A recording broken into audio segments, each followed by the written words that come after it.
படத்தோட டைட்டிலே ஒரு வித்தியாசமாக இருக்குது.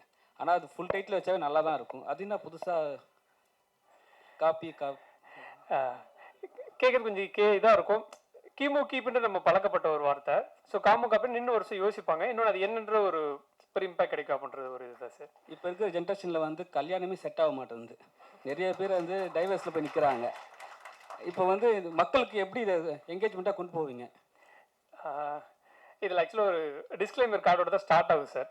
என்னன்னா கொஞ்சம் சொந்த கதை, கொஞ்சம் உங்கள் கதை அப்படின்னு தான் ஸ்டார்ட் ஆகும். எங்கள் கதை இல்லை சார், வேற கதை. உங்கள் கதைன்னா ஜென்ரலாக சொல்கிறேன், எல்லாத்துக்குமான இது இருக்கும். இங்கே எல்லாத்துக்கும் எல்லா பிரச்சனைக்கும். ஆனால் நம்ம மெஜாரிட்டி டைம் வந்து வீட்டில் தான் இருக்கும். ஸோ அங்கே இருக்கிறது தான் வெளியில் போகிற இடங்களுக்கு இஷ்யூஸ் ஸ்டார்ட் ஆகுது. இப்போ நான் எனக்கு மட்டும் தான் ஒரு சில ஃபினான்ஷியலாக இருக்கட்டும், இமோஷனலாக இருக்கட்டும். இப்போ பேச்சுலராக நான் சென்னையில் கிட்டத்தட்ட ஒரு 8 வருஷம் இருந்தேன். மேரேஜ் ஆகிட்டு ஒரு 6 வருஷமா இருக்குது. அது இருந்தோட இதோட நிறைய லீனியன் இருக்குது, நிறைய சப்போர்ட் இருக்குது, இமோஷனல்ஸ் இருக்குது. ஆனாலும் சரி ஒரு சில டிஃபிகல்ட் இருக்குது. என்னென்னா ஒரு கல்யாணத்துக்கு முன்னாடி ஒரு பொண்ணுகிட்ட பேசுறது பழகிறது வேற இருக்குது. கல்யாணத்துக்கு பிறகு அவங்க பேசுறது நார்மலாக சொன்னாலும் இது செய்ய மாட்டியா அப்படின்னு சொல்லி கூட நம்ம டாமினேஷன் மாதிரி ஒரு அப்ரோச் இருக்குது. சரி எனக்கு சார் இல்லை சார், இப்போ வந்து 2Kல டோட்டலாக மாறிடுச்சு சரிங்களா. ஃபர்ஸ்ட்லாம் வந்து டாமினேஷன் வந்து ஆம்பளைங்க பண்ணுவாங்க, இப்போ டோட்டலாகவே பெண்கள் தான் பண்ணுறாங்க. அது ஒத்துக்கிறீங்களா?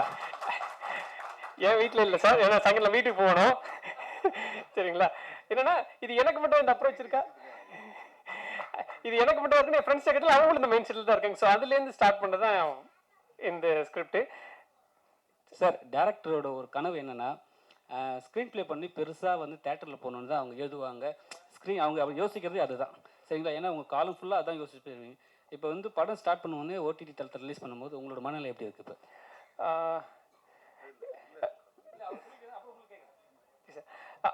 இது தேட்டர்லேயும் வரப்போகுது சார், அந்த ப்ராசஸ்லையும் இருக்குது. அதுக்கு முன்னாடி ஓடிடி ப்ளஸ் இந்த பிளாட்ஃபார்ம் வரப்போகுது. ஸோ இது வந்து இனிஷியேஷனாக இருக்குது. இது மூலமாக தேட்டருக்கான ப்ரொஜெக்ட் ஸ்டார்ட் ஆகும்.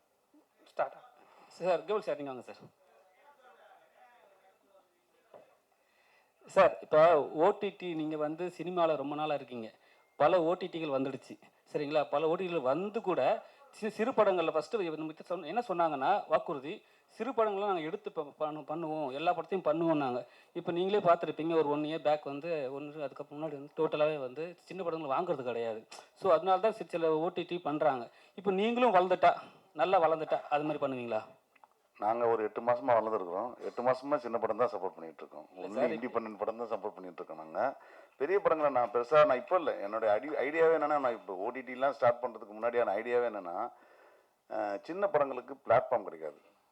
முதல்ல வியாபாரமாக இருந்து விட்டுருங்க, முதல்ல அதை பார்க்க வைக்கிறதுக்கான பிளாட்ஃபார்ம் வேணும். ஸோ அப்படி ஒரு பிளாட்ஃபார்மாக நான் உருவாகி ரெடியாக இருந்தேன்னா அவங்களுக்கு வந்து பிளாட்ஃபார்மில் உள்ளே வரும்பொழுது ஆட்டோமேட்டிக்காக அவங்களுக்கான பார்வை கிடைச்சிடும். பார்வை கிடைச்சிச்சுன்னா அது ஆட்டோமேட்டிக்காக நல்லது என்றைக்கு இருந்தாலும் ஜெயிச்சிடும்.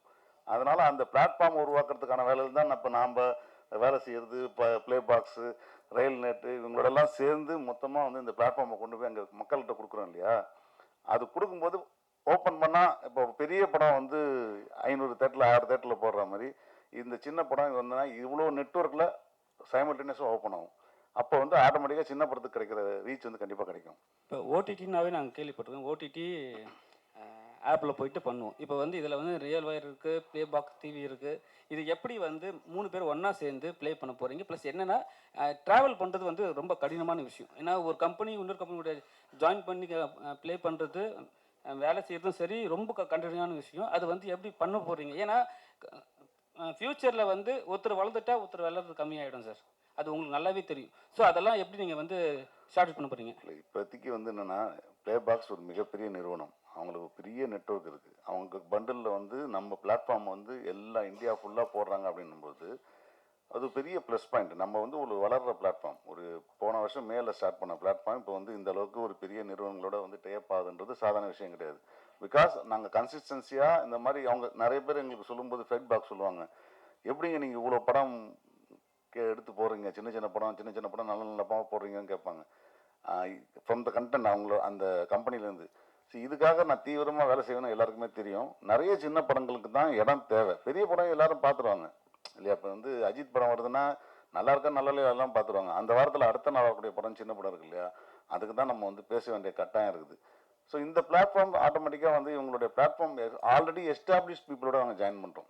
அவங்க பெருசாக இருக்காங்க, நமக்கு மல்டிப்ளெக்ஸ் ஸ்க்ரீன் மாதிரி அவங்க வந்து ஒன்று பெரிய பெரிய பிளாட்ஃபார்ம்லாம் பண்டில் தராங்க. அந்த பண்டிலில் நம்ம இருக்கும்போது ஆட்டோமேட்டிக்காக அவங்க கண்ணில் பட்டுரும் இல்லையா, அந்த கண்ணில் பட்டுறது கன்வெர்ட் ஆகிடும். அதே போல் ரயில் வயரும் அதுதான். இன்றைக்கி தமிழ்நாட்டை தாண்டி போனீங்கன்னா நீங்கள் வந்து பேசிக் ப்ராட்பேண்ட் நெட்ஒர்க்ன்றது கிடையாது. நானே கேபிள் டிவி ஆப்ரேட்டர் தான், அதுலேருந்து வந்தவன் தான். சென்னையை தாண்டி போனீங்கன்னா உங்களுக்கு வந்து பெரிய ப்ராட்பேண்ட் கிடையாது. இப்போ அந்த ப்ராட்பேண்டு வந்து உங்களுக்கு வந்து கொடுக்கறது வந்து ரயில் ஒயர் தான் கொடுக்குறாங்க, கேபிள் டிவி ஆப்ரேட்டர் மூலமாகவே. ஸோ அவங்களுக்கு வந்து இப்போ எங்களுக்கு இன்னொரு பெரிய ப்ளஸ் பாயிண்ட், இன்றைக்கி அந்த டீம் தான் எல்லோரும் படம் பார்க்க வந்திருக்காங்க. இந்த படம் அவங்க பார்த்து அவங்களுக்கு பிடிச்சிச்சின்னு வச்சுங்களேன், இவங்க எல்லாரும் வீட்டுக்கு போகிறவங்க அத்தனை பேரும் அந்த படத்தை பற்றி பேசுவாங்க, ஓடிடி ப்ளஸை பற்றி பேசுவாங்க. இந்த பிளாட்ஃபார்ம் வந்து ரொம்ப சீப்பஸ்ட்டு சப்ஸ்கிரிப்ஷன் தான், மாதம் 29 ரூபா தான் வாங்குறோம். ஸோ இது எல்லாமே அவங்க கொண்டு போய் சேர்ப்பாங்க, ஏன்னா கொடுக்குற கண்டென்ட் நல்ல கண்டென்ட்டாக இருக்கிற பட்சத்தில்.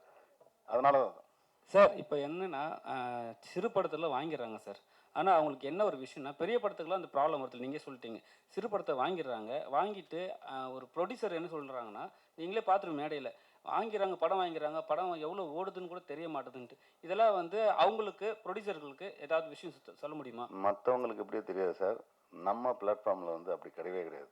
நாங்கள் உங்களுக்கு ப்ரொடியூசருக்கு டைரெக்டாக டேஷ்போர்ட் கொடுத்துருவோம். 5 நிமிஷம் பார்த்தா கூட யார் எங்கேருந்து பார்த்துருக்காங்க, 5 நிமிஷத்துக்கு பார்த்துருக்காங்க, இந்த ஐபி அட்ரஸ்லேருந்து பார்த்துருக்காங்க, இவ்வளோ பைசா, ஒரு மணி நேரத்துக்கு இவ்வளோ காசு தரோன்னா அதுக்கு இந்த 5 நிமிஷத்துக்கு எவ்வளோ பைசாவோ அத்தனை பைசாவும் கொடுத்துருவோம். யூடியூப் மாதிரி ஒரு டிரான்ஸ்பரண்ட் அக்கௌண்ட் வச்சுருக்கிற ஆள் எனக்கு தெரிஞ்சு இந்தியாவிலே நாங்கள் தான் நினைக்கிறேன். சவால் தான் சொல்லுவேன் சார். இந்த 3 ஆப் எப்படி ஒன்றா சேர்ந்தது? இது 3 ஆப் இல்லை. இப்போ ப்ளே பாக்ஸ் டிவின்றது ஒரு அக்ரகேட்டர். அவங்க வந்து ஒரு ஆண்ட்ராய்டு பாக்ஸ் மாதிரி ஒரு பாக்ஸ் வச்சுருப்பாங்க. அதுக்குள்ளே ஒரு 30-40 ஓடிடிஎஸ் வந்து பண்டில் பண்ணி எங்ககிட்ட இந்த பிளாட்ஃபார்ம் இந்த பண்டிலுக்கு நீங்கள் வாங்கிக்கிங்கன்னு சொல்லுவாங்க. அவங்களோட கேபிள் டிவி ஆப்ரேட்டர் மூலமாக நிறைய இடத்துல வந்து டிஸ்ட்ரிபியூட் பண்ணுறாங்க.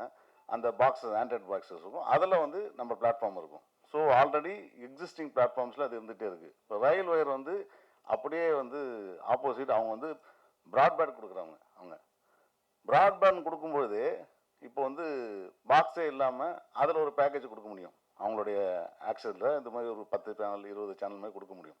ஸோ அப்படி வரும்பொழுது அவங்க ப்ராட்பேண்ட் யார் வாங்குறாங்களோ, இப்போ 2 ஸ்கீம் சொன்னாங்க இல்லையா, அந்த 2 ஸ்கீமில் யார் சப்ஸ்கிரைப் பண்ணுறாங்களோ அவங்களுக்கு ஓடிடி ப்ளஸும் வந்துடும் உங்களுக்கு. ஸோ இதுக்காக தனியாக போய் நீங்கள் லாகின் பண்ணி டவுன்லோட் பண்ணிலாம் பார்க்க தேவையில்லை. அவங்கவுங்களுக்கான என்னென்ன ஆக்சஸ் இருக்கோ அதில் பார்த்துக்கலாம். சார் சின்ன ஒரு டவுட் தான் சார். என்னென்னா இப்போ வந்து ஏர்டெல் ப்ராட்பேண்ட் இருக்குது சரிங்களா, எஸ்சிவி கேபிள்லாம் இருக்குது. ஸோ அதிலலாம் பார்க்கலாமா உங்கள்கிட்ட? இதில் இப்போ எந்த ப்ராட்பேண்ட் வேணால் நீங்கள் போட்டு பார்த்துக்கலாம், அது ஒன்றும் பிரச்சனை கிடையாது. ஆப்பை டவுன்லோட் பண்ண போகிறீங்க, இந்த பொக்கே உள்ளே வருது இல்லையா, இப்போது ஜியோ செட்டாப் பாக்ஸ் இருக்குது, நீங்கள் பார்த்துருப்பீங்க, ஏர்டெல் இன்டர்நெட் கொடுக்குறாங்க இல்லையா, அது உள்ள ஒரு ஆப் இருக்குது. இப்போ இவங்களுடைய ப்ளே பாக்ஸ் இருக்குது, ப்ளே பாக்ஸுடைய ஆப்லேயே இருக்குது. அந்த பேக்கேஜுக்குள்ளே நம்ம சேனல் இருக்கும். ஒரு இவ்வளோ ரூபா கட்டுங்க, 15 ஓடிடி தரோம், இவ்வளோ ரூபா கட்டணுங்க, இதுக்கு வந்து 10 ஓடிடி தரோம் ஸ்கீம் இருக்கு இல்லையா, அந்த ஸ்கீமுக்குள்ளே நம்ம பிளாட்ஃபார்மை கொண்டு வந்துடும். ஸோ ஆட்டோமேட்டிக்காக அவங்க சர்வீஸ் இருக்கும்போதே நம்ம பிளாட்ஃபார்ம் தெரிஞ்சிடும். ஓகே சார், கடைசி வரைக்கும் இந்த வார்த்தையை காப்பாற்றுங்க. கண்டிப்பாக எப்போவுமே சிறு படங்களுக்கு ஆதரவு எங்களிடம் உண்டு.